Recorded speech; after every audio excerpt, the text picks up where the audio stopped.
That's enough. My mum's voice cut through the lawyer's reading like a blade. Eleanor gets nothing. Her father fixed things before he died. The room went silent. Mr. Patterson, Dad's lawyer, looked up from the document, his reading glasses sliding down his nose. My Aunt Helen shifted uncomfortably in her seat. My Uncle Tom cleared his throat. But everyone's eyes landed on me, sitting in the corner chair I'd chosen specifically to be out of the way. My hands gripped the armrests. My heart hammered against my ribs. I'd expected something like this. I'd known it was coming. But hearing her say it out loud, with such confidence, such satisfaction in her voice, still felt like a punch to the stomach. Mrs. Brennan, Mr. Patterson began carefully, perhaps we should. There's nothing to discuss, she interrupted, sitting straighter in her chair. She wore black, of course, but somehow it looked more like armor than mourning clothes. I know my husband's wishes. Eleanor was a disappointment to him. We both agreed she needed to learn responsibility. I couldn't breathe properly. The walls felt closer than they had moments ago.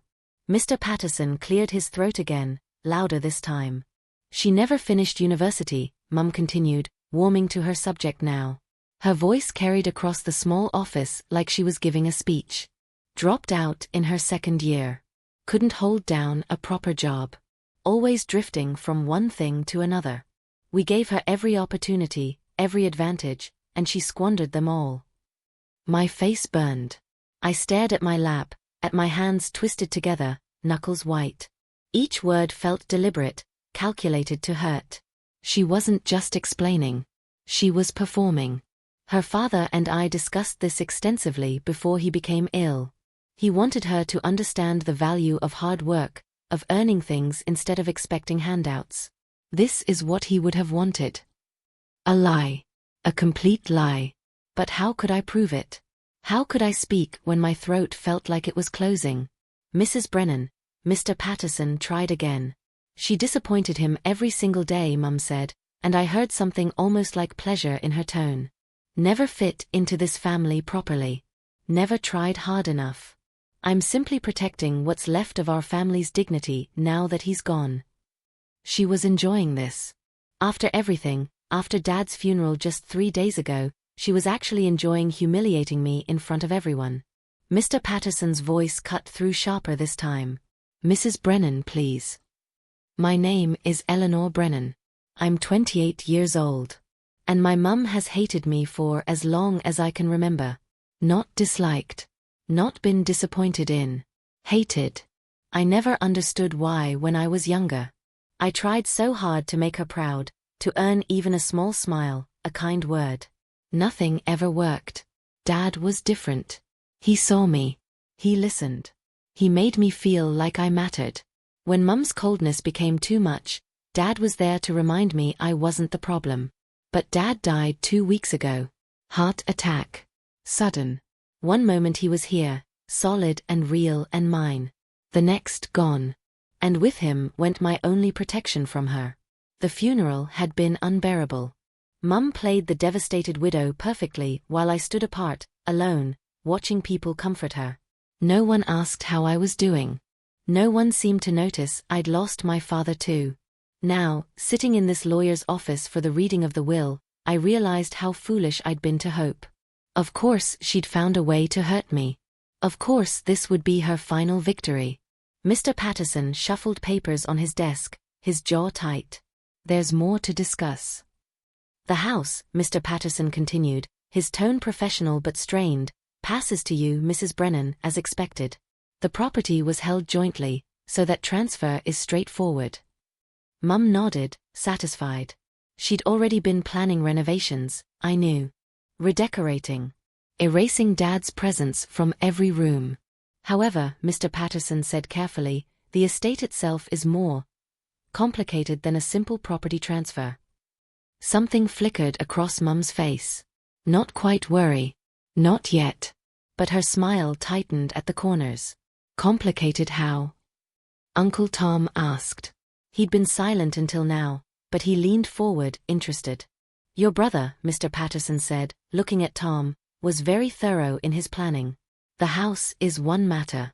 But the investments, the accounts, the inheritance portions, these were structured differently. I don't understand, Mum said, but her voice had changed. Harder now. Defensive. The estate is substantial, Mr. Patterson explained. And your husband wanted to ensure it was managed properly. Protected. Protected from what? Aunt Helen asked quietly. Mr. Patterson's eyes moved across the room, landing briefly on each person before settling back on his papers. Then, slowly, deliberately, he turned to face me directly. My breath caught. Your husband appointed a trustee, Mr. Patterson said, still looking at me. Someone to oversee the estate's distribution and maintenance. Someone he trusted to honor his wishes and protect the family's interests fairly. Relief washed over Mum's face. Of course. That makes sense. Someone responsible. Someone who understands money. She actually smiled. Who is it? His brother. His financial advisor.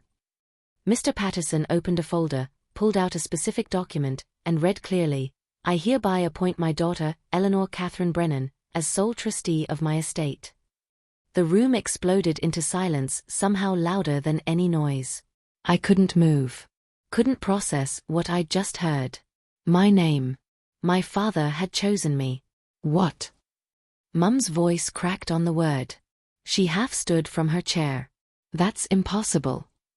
It's right here, Mr. Patterson said calmly, turning the document so she could see it.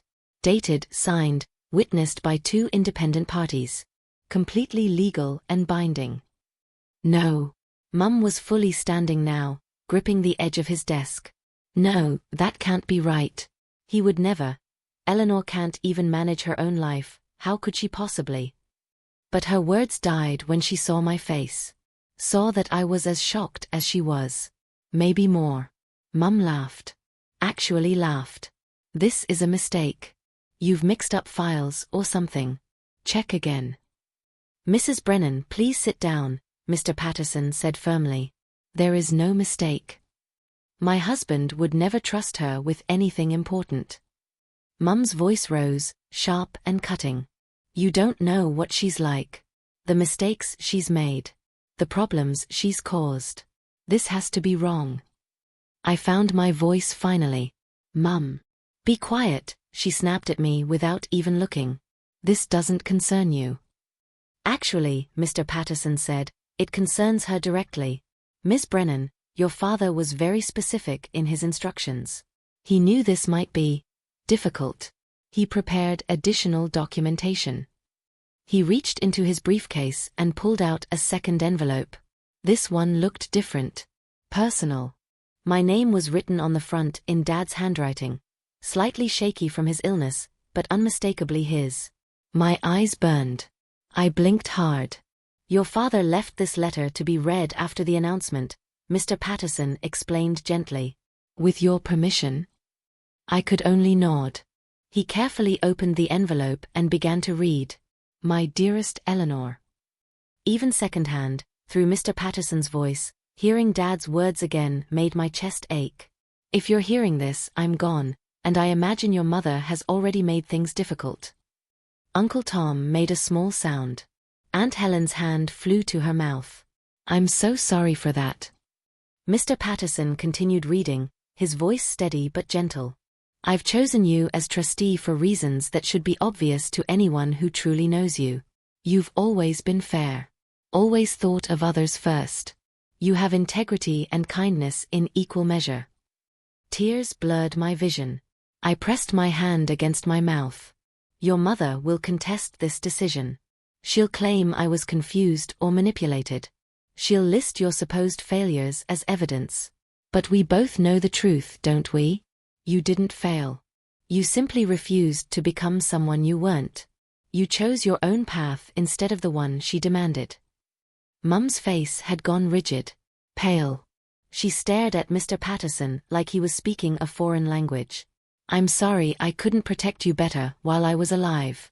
I tried to shield you from her worst impulses, but I see now I should have done more. This is my attempt to make things right. You're stronger than you know, Eleanor. Trust yourself. Trust the decisions I've made here. And know that I love you. Always. Dad. The silence that followed felt sacred somehow. Heavy. Real. I couldn't speak. Couldn't look up. My throat burned with everything I was holding back.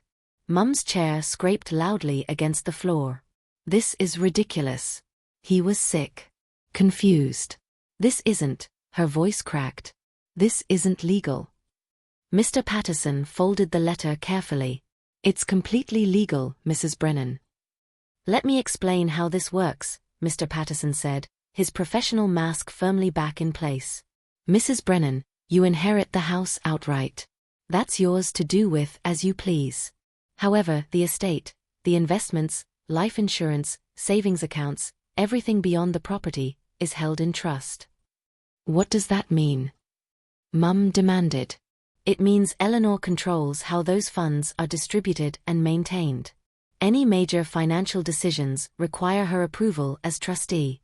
Any distributions, any changes, any access to the estate accounts, all of it goes through her. My stomach dropped. This was real. This was actually happening. That's insane, Mum said flatly. She has no experience. No training. She can't possibly.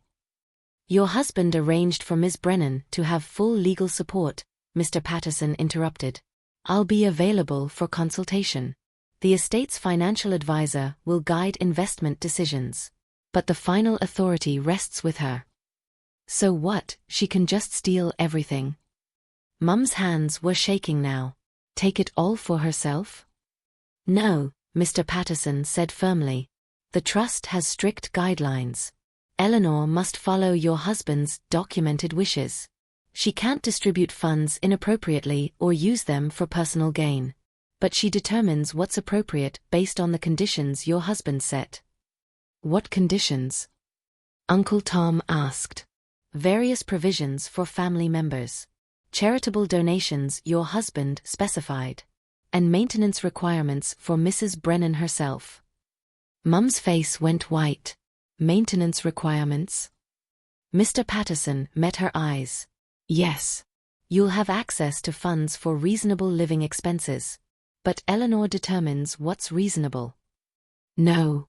Mum grabbed her purse. Absolutely not. I won't accept this. She stormed toward the door. Everyone watched her go frozen. She paused at the threshold, turning back to glare at me with such pure hatred it made my skin crawl. Then she was gone. That night, I sat in my tiny apartment, Dad's letter spread on my coffee table, when my phone rang. Mum. I almost didn't answer. Almost let it go to voicemail. But some old instinct made me pick up. How dare you? Her voice exploded through the speaker. No greeting. No preamble. Just fury. How dare you manipulate him like that? A dying man.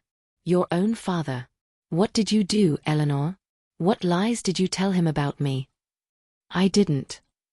Don't lie to me, she screamed. He would never have done this on his own. Never.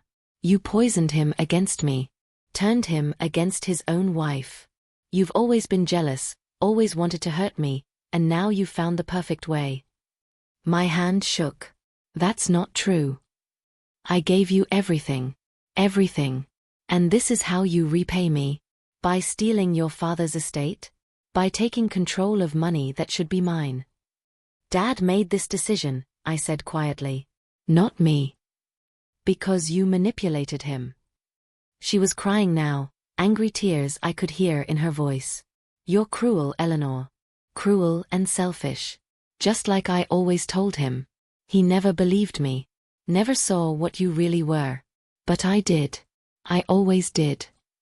Something inside me hardened. Clicked into place. I didn't ask for this. Then give it up. Tell that lawyer you refuse. Let me fix this mess. No. The word hung between us. What did you say? Her voice dropped dangerously low. No, I repeated, stronger this time. Dad chose me for a reason. I'm going to honor that. She hung up. The silence afterward felt enormous. Final. And for the first time in my life, I didn't call back to apologize. 2 days later, I met privately with Mr. Patterson at his office. This time, no family members crowded the chairs. Just us, the will, and the reality of what Dad had done. Your father was very thorough, Mr. Patterson explained, walking me through documents and bank statements. He documented everything. Every account, every asset, every investment. And he made sure you'd have legal protection. Protection from what? I asked, though I already knew the answer. From challenges to your authority. From accusations. From your mother's attempts to circumvent the trust. He looked at me seriously. Your father knew she'd fight this. He prepared for it. How? Mr. Patterson pulled out another folder, this one thick with papers. Letters between your parents. Emails. Financial records showing how your mother spent money. Documentation of her attempts to control you, to limit your independence. He kept records of everything. I felt sick. He knew. He knew how bad it was. He knew, Mr. Patterson confirmed gently. And he felt tremendous guilt about it.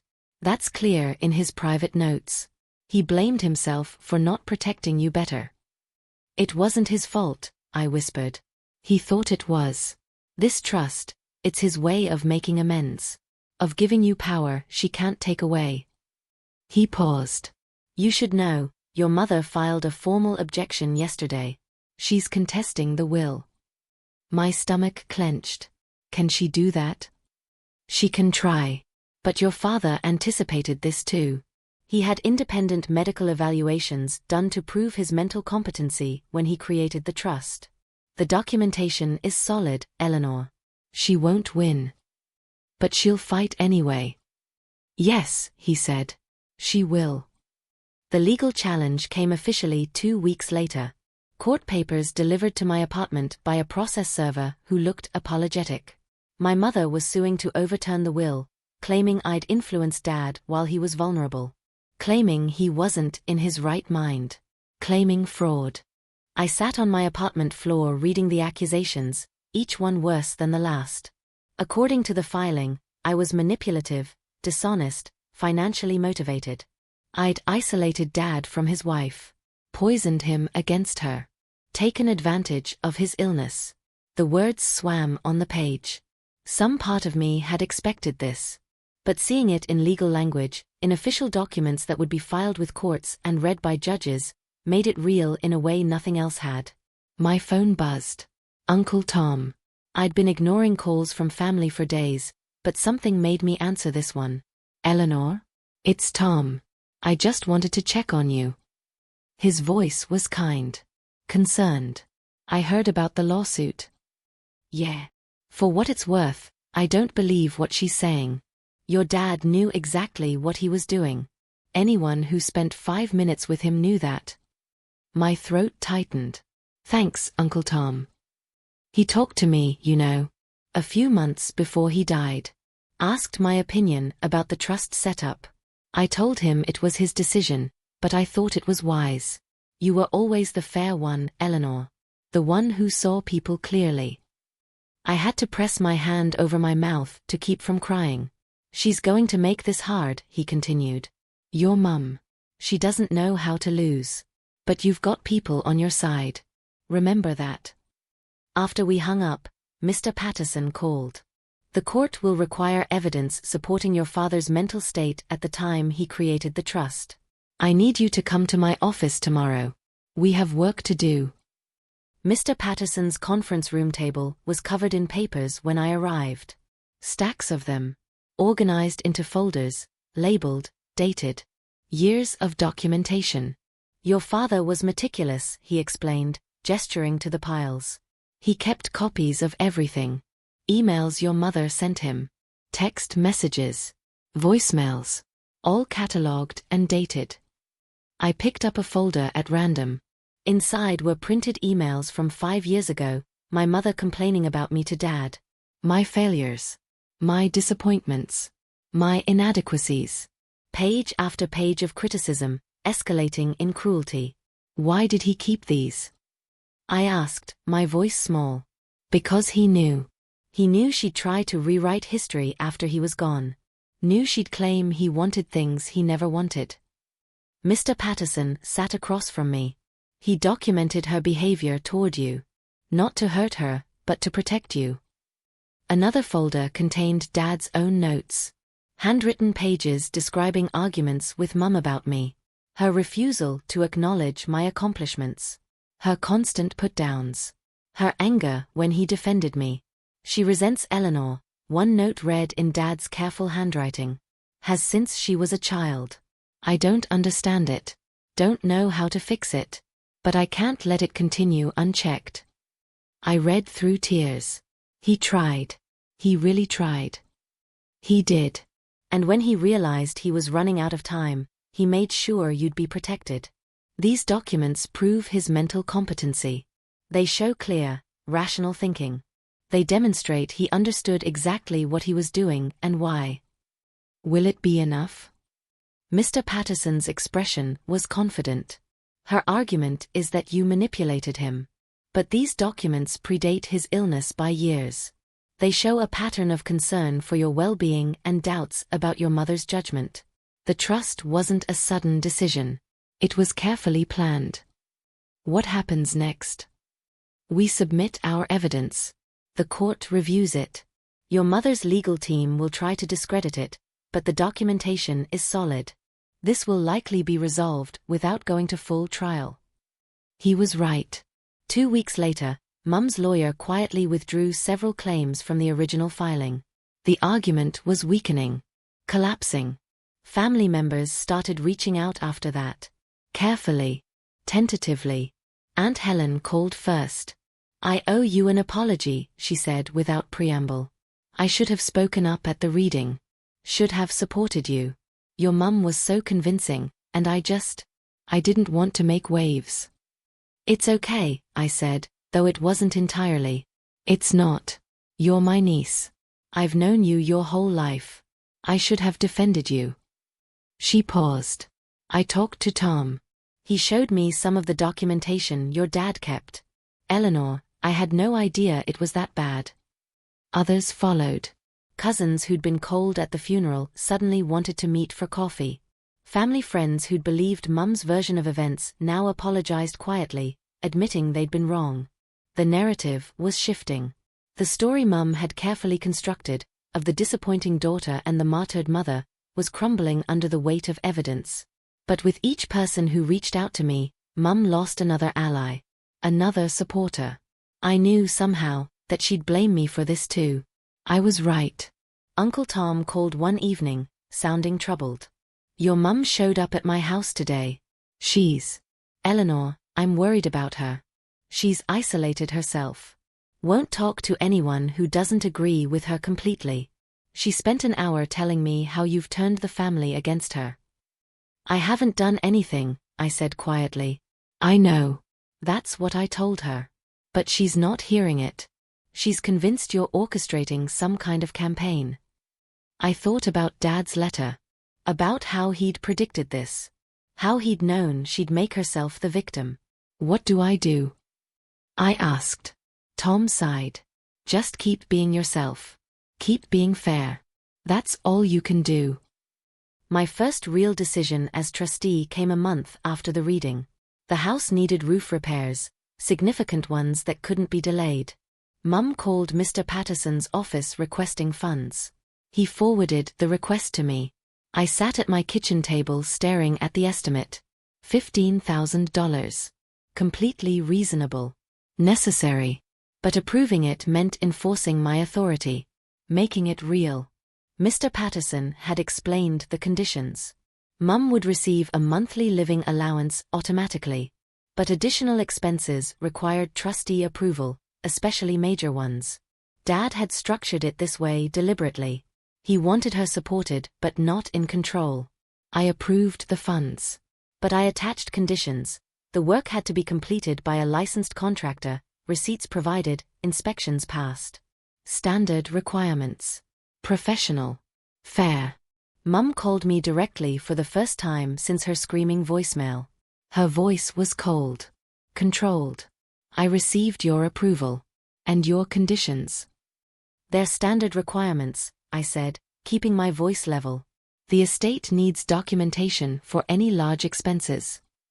You're treating me like a child. Like I can't be trusted with money. I'm following Dad's guidelines for the trust. This is how it works. How convenient, she said bitterly. You get to control everything while playing the dutiful daughter, just following the rules. These aren't my rules, I said quietly. They're Dad's. She hung up. But she followed the conditions. The roof was repaired, receipts submitted, documentation filed. Professional. Clean. Exactly as required. I felt no satisfaction. Only exhaustion. But I'd done what Dad asked. I'd been fair. Followed procedure. Maintained boundaries. It was just the beginning. 2 weeks later, Mum tested those boundaries. She submitted a request for $20,000 for home improvements. No itemization. No contractor estimates. Just a vague description and a demand for immediate transfer. I called Mr. Patterson. This doesn't meet the documentation requirements. No, it doesn't, he agreed. You have every right to request proper paperwork before approving. I sent back a formal letter, drafted by Mr. Patterson, explaining that large expenses required detailed proposals, multiple estimates, and clear justification.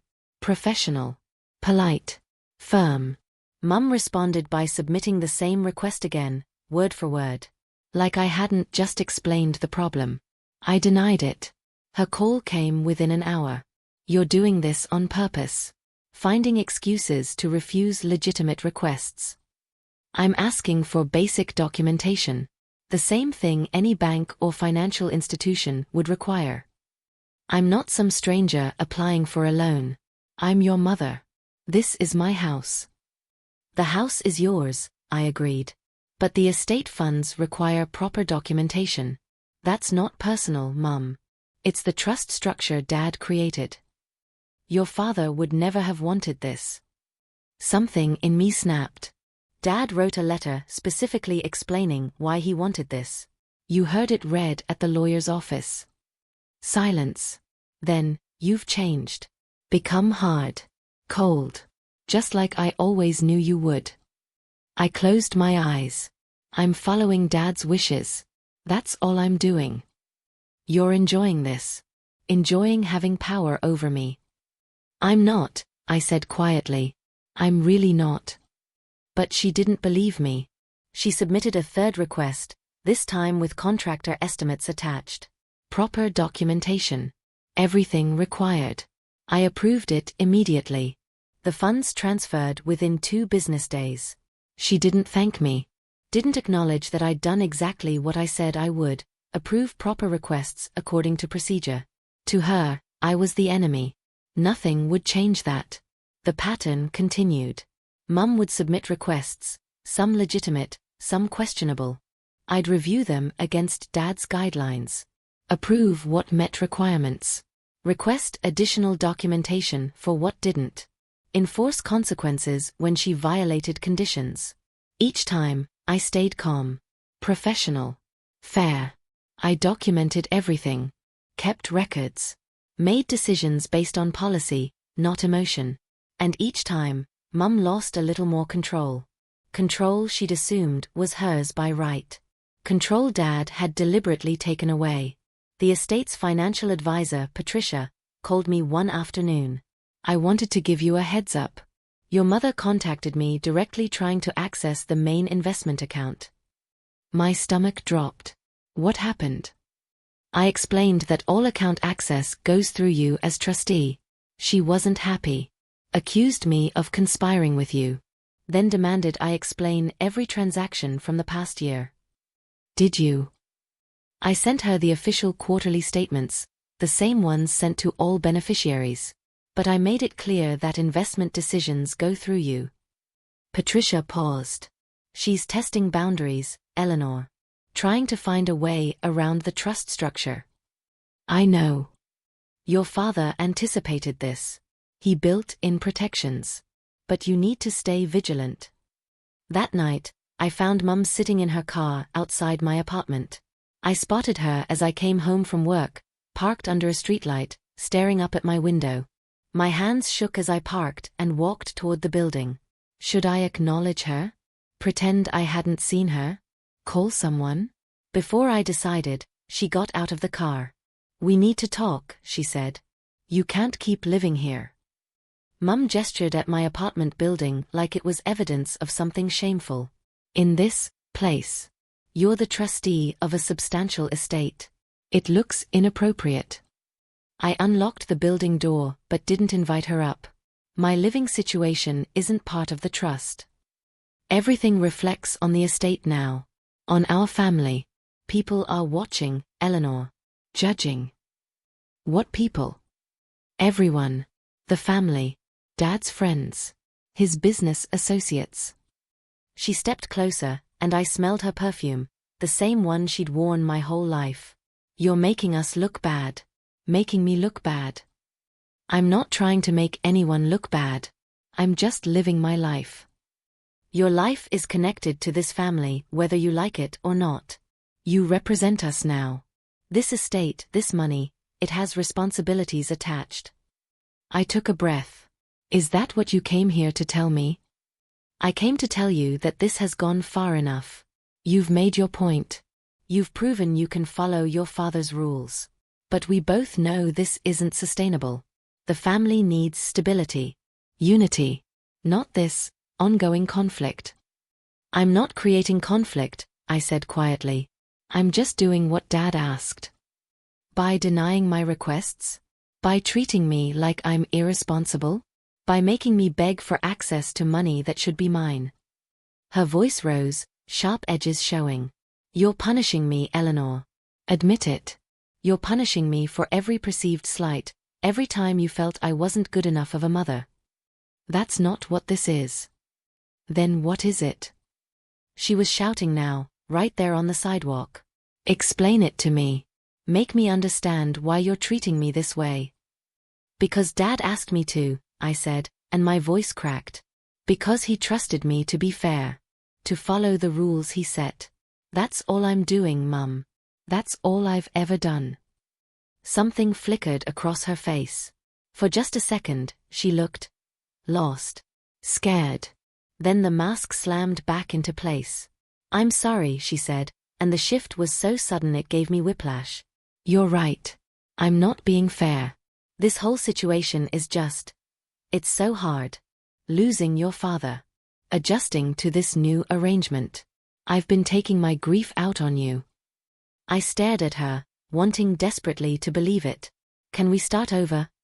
She asked, and there were actual tears in her eyes. Please? Can we try to work together instead of against each other? For Dad's sake. I wanted to say yes. Wanted it so badly my chest ached. I'd like that. Then help me understand the trust. Help me figure out how to work within it. I don't want to fight anymore, Eleanor. I just want peace. Something in her voice, though. Something careful. Rehearsed. I asked the question before I could stop myself. Did you already submit a new request to Mr. Patterson? Her expression flickered. Just for a second. What? For the estate funds. Did you submit something new while the legal challenge was still active? She recovered quickly, but not quickly enough. I don't know what you're talking about. And just like that, I knew. She was lying. You did. I said it as a statement, not a question. You tried to access funds directly, while your lawyers were still arguing that Dad wasn't competent when he created the trust. Eleanor. How? I asked. How did you try to do it? She straightened, the tearful mother act evaporating. I have every right to access my late husband's estate. Every right. Through the proper channels, yes. Through me as trustee. But you tried to go around me, didn't you? I explored my legal options, she said coldly. As anyone would in my position. I pulled out my phone and called Mr. Patterson, putting it on speaker right there on the sidewalk. He answered on the second ring. Eleanor? Is everything all right? Did my mother attempt to access estate funds directly in the past month? Without trustee approval. A pause. Then, She contacted the bank claiming an emergency health situation required immediate access. The bank flagged it and contacted me. We denied the request and documented the attempt. Mum's face went rigid. What was the emergency? I asked, still looking at her. There wasn't one, Mr. Patterson said carefully. We verified with her doctor's office. Miss Brennan, your mother also contacted 2 of the estate's investment advisors with similar claims. All attempts were denied and documented. I hung up. The silence stretched between us. You were lying, I said softly. Just now. About wanting peace. About working together. You were testing if I knew. You're twisting this, Mum said, but her voice shook. I was scared. Confused about the process. I made mistakes, but I wasn't. Stop. The word came out harder than I intended. Just stop. I wanted to believe you. I wanted so badly to believe we could fix this. But you're still lying. Still trying to manipulate me. Eleanor, please. The apology was fake. The tears were fake. You came here to see if I'd lower my guard. If you could find a way past the trust's protections. She started to say something, then stopped. Her mouth closed. And in that moment, I saw her clearly. Really saw her. Not as my mother. Not as someone who might love me if I just tried hard enough. But as someone who would say anything, do anything, to get what she wanted. Get in your car and go home, I said quietly. We're not finished. Yes. We are. I climbed the stairs to my apartment with shaking hands. Inside, I immediately called Mr. Patterson back. I need to know everything, I said. Every attempt she's made. Every request, every call, every contact with estate-related accounts or people. All of it. I've been documenting, he assured me. But Eleanor, I think you should see this in person. Can you come to my office tomorrow? I went first thing in the morning. The folder he handed me was thick. Inside were incident reports from the bank, the investment firm, even the insurance company. 6 separate attempts in total. Each one claiming some form of emergency or special circumstance. Each one trying to bypass my authority as trustee. She's been doing this since the day after the will reading, Patricia, the investment advisor, explained during a conference call. Every attempt was flagged and denied. But she's persistent. Why didn't anyone tell me sooner? I asked. We wanted to give her the benefit of the doubt at first, Mr. Patterson admitted.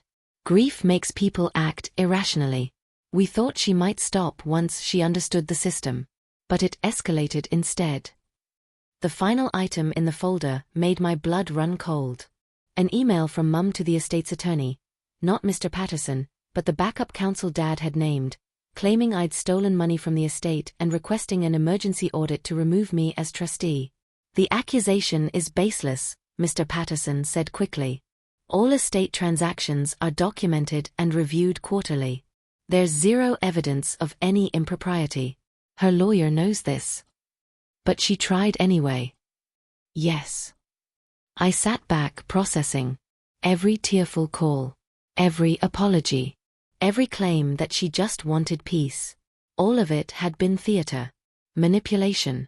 While smiling to my face, she'd been systematically trying to destroy the trust from behind the scenes. What happens now? I asked. Now, Mr. Patterson said firmly, you make a decision. Your father's trust gives you broad authority, including the ability to modify how and when your mother receives support. Given her repeated attempts to violate the trust's terms, you're within your rights to implement stricter oversight. What does that mean? It means she stops getting the benefit of the doubt. It means supervised access to funds with mandatory receipts. It means consequences for violations. Your father built these protections in for exactly this scenario. I thought about Dad's letter. About how he'd known. How he'd prepared. She came to my apartment last night, I said. Tried to apologize. Made it sound like she wanted to work together. The whole time, she was checking if I knew about her attempts to go around the trust. Mr. Patterson nodded grimly. That tracks with her pattern. She tests boundaries, then adjusts her approach based on what information you have. So what do I do? He met my eyes. You enforce the terms your father set. Firmly. Fairly. Without apology. The next estate request came 2 days later. Mum needed funds for property taxes. Legitimate. Necessary. But now I knew what she'd been doing behind the scenes. I sat at my kitchen table with the request form, Dad's letter beside me. Trust yourself, he'd written. Trust the decisions I've made here. I approved the property tax payment. But I also implemented new requirements. Monthly financial reporting, mandatory receipts for all estate-funded expenses, quarterly review meetings with me and Mr. Patterson present.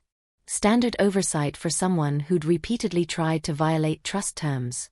The response came via Mr. Patterson. Mum's lawyer claimed the new requirements were punitive and excessive. They're not, Mr. Patterson told me during our call. They're standard practice for beneficiaries who've demonstrated questionable financial judgment. We have documentation of 6 separate unauthorized access attempts. Any judge would support these measures.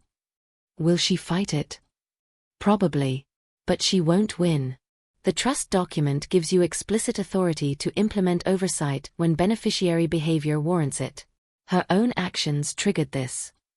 I thought about her standing outside my apartment, tears in her eyes, begging for peace. The performance of it. The calculation. Implement the requirements, I said. For the first time in my life, I felt powerful instead of powerless. Not because I wanted to hurt her, but because I was finally setting boundaries she couldn't ignore or manipulate her way around. Dad had done this. He'd given me armor. Protection. Authority she couldn't strip away with cruel words or cold silences. 3 weeks passed with no contact. Then Mum showed up at Mr. Patterson's office unannounced, demanding a meeting with me.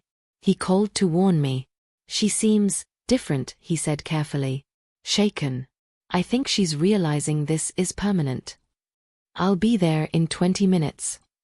When I arrived, Mum sat in the waiting area looking smaller somehow. Older. The armor she always wore had cracks in it. Eleanor, she said when she saw me. Just my name. Nothing else. We went into Mr. Patterson's office together. She sat across from me, hands folded in her lap. I need access to estate funds, she said quietly. For repairs. For bills. For basic living expenses. You have monthly support, I reminded her. And I've approved every legitimate additional request. With conditions. With oversight. Like I'm a criminal. Like you're someone who tried to violate trust terms 6 times, I corrected. The oversight is consequences, Mum. Actions have consequences. She looked up at me then, really looked at me, and something passed across her face. Recognition, maybe. Understanding that I wasn't backing down. Wasn't going to be manipulated or guilt into loosening restrictions. I can't live like this, she said. Under your control. Needing your permission for everything. Then follow the terms, I said simply. Submit proper documentation. Stop trying to circumvent the trust. Prove you can work within the structure Dad created. And if I can't? The question hung in the air. A challenge. A plea. I didn't know which. Then the restrictions stay, I said. Permanently. She started crying. Not the performance tears from my apartment. Real ones. Messy and desperate. You've won, she said. Is that what you wanted to hear? You've won.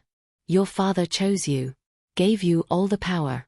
And now I have to beg my own daughter for money to fix a leaking pipe. This isn't about winning, I said, and I meant it. It's about following Dad's wishes. His wishes? His wishes were to humiliate me. To punish me for. She stopped, pressing her hand to her mouth. For what? I asked softly. For not being what he wanted. What you wanted. The perfect mother. The supportive wife. I tried, Eleanor. I tried so hard. But it was never enough. And now he's found a way to punish me from the grave. Mr. Patterson shifted uncomfortably. This had gone beyond legal matters into raw family trauma. He wasn't punishing you, I said. He was protecting the estate. Protecting me.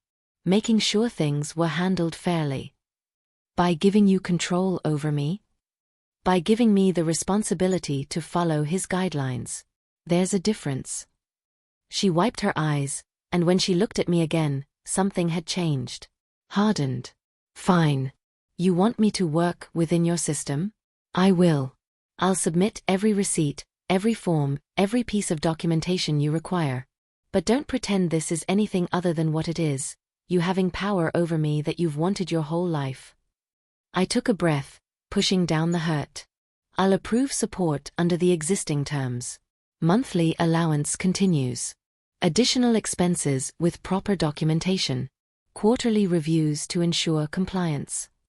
How generous, she said bitterly. It's fair, I replied. That's all it is. Fair. Mr. Patterson cleared his throat. Mrs. Brennan, I'll send revised guidelines by end of day. The terms are reasonable and standard for trusts of this nature. She stood, gathering her purse. At the door, she paused. Your father would be disappointed in you, you know. This coldness. This need to control. The words should have hurt. A year ago, they would have destroyed me. But now, with Dad's letter in my bag and the truth documented in folders, I knew better. No, I said quietly. He wouldn't be. She left without another word. That night, I restructured the trust's distribution system with Mr. Patterson's help. Mum would receive monthly support, generous but not excessive. She'd have access to estate funds for legitimate needs with documentation. But her ability to weaponize money, to use it for control or manipulation, was gone. Permanently. It wasn't revenge. It was protection. For me. For the estate. For the wishes Dad had been so careful to document. News spread through the family gradually. Uncle Tom called first. Your mum told me about the new requirements. She's spinning it as you being cruel, but I asked Patricia for her perspective. She explained about the unauthorized access attempts. I didn't want it to come to this, I said. I know. But Eleanor, you did the right thing. Your dad knew your mum had problems with control and boundaries. He built in protections for a reason. More calls followed. Aunt Helen. Cousins. Even family friends who'd known Dad. Each one, once they knew the full story, supported the decision. Mum's version, that I was being vindictive and controlling, didn't hold up against the documented evidence. The shift was subtle but complete. At family gatherings, people stopped deferring to her automatically. Stopped accepting her version of events without question. They'd ask me how I was doing. Thank me for handling the estate responsibly. Acknowledge that Dad had made a wise choice. Mum felt it. I saw it in how she held herself at events. The way she'd arrive late and leave early. The careful distance she maintained from me. She was no longer the matriarch holding court. She was just another family member. And she hated it. But there were no more dramatic confrontations. No more crying scenes or manipulation attempts. She submitted her expense requests properly, with documentation. Attended the quarterly reviews without protest. Followed every guideline. Not because she'd changed. But because she'd finally understood, the power she'd held over me my entire life was gone. Dad had taken it away. And there was nothing she could do to get it back. I implemented the estate distributions Dad had specified. Donations to charities he'd supported. Small bequests to family members. Everything done properly, fairly, with full documentation. Mr. Patterson reviewed my work quarterly. Your father would be proud, he said during one meeting. You've handled this with remarkable grace under difficult circumstances. I'm just following his instructions. You're doing more than that. You're honoring his intentions. That's harder than it sounds. 6 months after the will reading, I stood in my apartment, the same small space Mum had criticized, and realized something had shifted. I felt lighter. Stronger.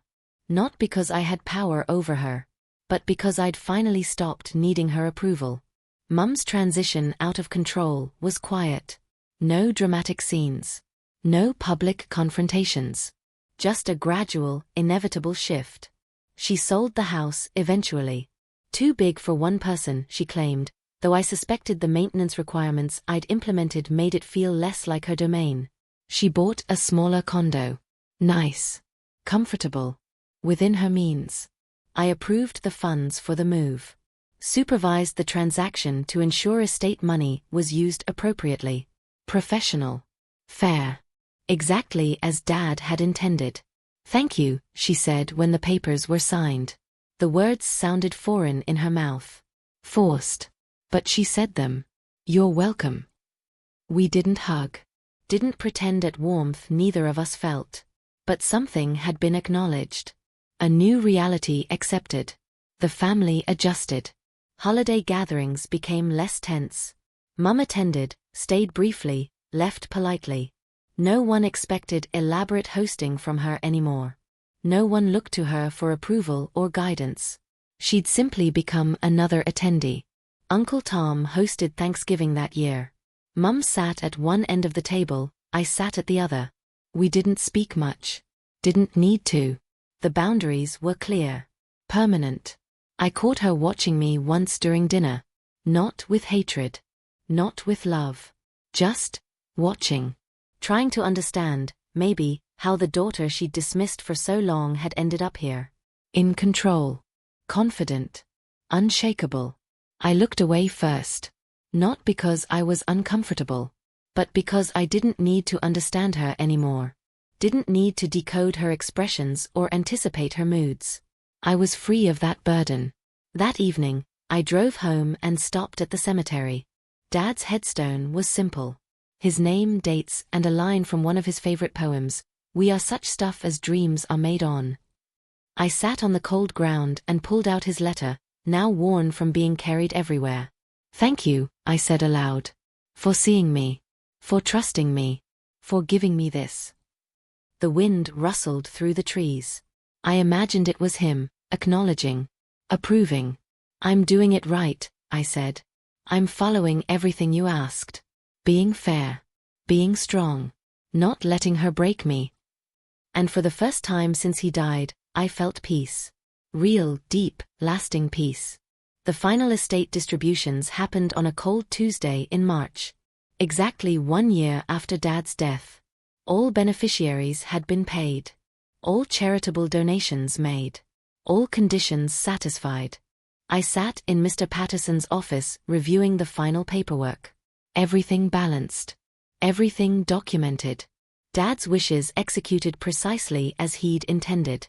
"You did an excellent job," Mr. Patterson said, signing the last form. "Truly." Most trustees struggle with the emotional complexity of family estate management. "You handled it with remarkable composure." "I had good instructions," I said, gesturing to the folder of Dad's letters and documentation. "Many people have good instructions. Few follow them this faithfully." He paused. "Your mother contested this trust at every turn. You could have made it harder on her out of spite. You didn't. That says something." I thought about all the moments I could have been cruel. Could have denied legitimate requests or delayed approvals or weaponized my authority. I hadn't. Not once. "Dad didn't give me this responsibility to hurt anyone," I said. "He gave it to me to do what was right." "And you did." That evening, I wrote my final report as trustee. Summary of all actions taken, all decisions made, all funds distributed. Clean. Professional. Thorough. I attached Dad's original letter at the end. His words about why he'd chosen me. His hopes for how I'd handle things. His love expressed in careful legal planning. Then I closed the file. Submitted the final paperwork. And felt a chapter of my life end.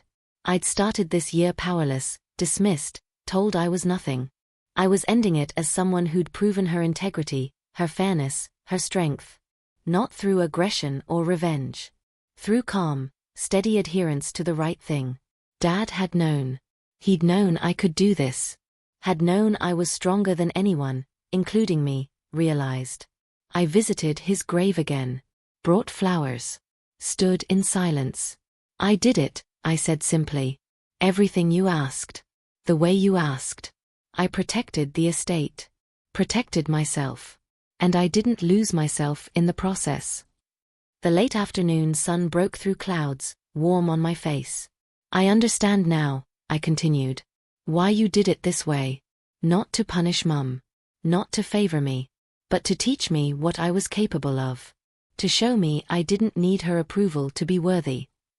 I traced his name on the headstone with my finger. I'm not the failure she said I was. I never was. And now I finally believe it. 2 years after Dad's death, I stood in my new office. Not an apartment, but an actual office space I'd rented for my consulting business. The business I'd started with confidence I hadn't possessed before. The business that was thriving because I'd finally learned my worth. Photos lined my desk. Dad and me at my graduation. Dad teaching me to fish. Dad looking proud at events Mum had barely attended. Moments I'd treasured but hadn't fully understood until now. He hadn't just left me an inheritance. He'd left me vindication. Mum and I were civil now. Distant but not hostile. She attended family events. I attended family events. We exchanged polite greetings and nothing more. The relationship we had was the relationship we'd always had, just with honest boundaries now instead of forced pretense. She never apologized. Never acknowledged what she'd done. But she also never had power over me again. That was enough. Uncle Tom stopped by my office that afternoon, bringing coffee and pastries. Look at you, he said, taking in the space with obvious pride. Your dad would love this. He made it possible, I said. Not just with the inheritance, but with the confidence. The proof that someone believed in me. He always did. Even when you didn't. We sat in comfortable silence, drinking coffee, watching the street below. The life I'd built. The space I'd created. The success I'd earned through my own merit, supported by Dad's faith in me. My phone buzzed. Another client requesting a meeting. Another project. Another chance to prove my capabilities. I scheduled it with calm efficiency, the kind Dad had modeled. The kind I'd learned to embody. The trust was closed. The estate distributed. The legal requirements satisfied. But Dad's real gift remained. He'd shown me I was enough. Strong enough. Smart enough.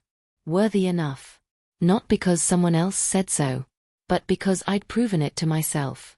Mum had tried to deny me inheritance. But Dad had given me something far more valuable. He'd given me the tools to claim my own life. To stand in my own power. To stop apologizing for existing. She hadn't expected the will to name me trustee. Hadn't expected me to have backbone, authority, the ability to hold firm under pressure. But Dad had. He'd known exactly what I was capable of. Had known exactly what I needed. Not revenge. Not money. Not even the estate itself. Just proof. Proof I was strong. Proof I was fair. Proof I was exactly who he'd always believed I was. And in the end, that was the inheritance that mattered most. I picked up Dad's letter, now framed on my wall, and read it one more time. Trust yourself, it said. Trust the decisions I've made here. And know that I love you. Always. I do, I whispered to the empty office. I finally do. Sometimes justice doesn't arrive with trumpets and celebration. Sometimes it arrives quietly, in the form of boundaries that hold. Dignity that remains intact. Power that can't be stripped away by cruel words or cold silences. Dad hadn't given me victory over Mum. He'd given me victory over the belief that I needed her approval to matter. That was the real inheritance. The one that would last long after all the money was spent and all the legal documents yellowed and filed away. I was enough. I'd always been enough. And finally, blessedly, I believed it.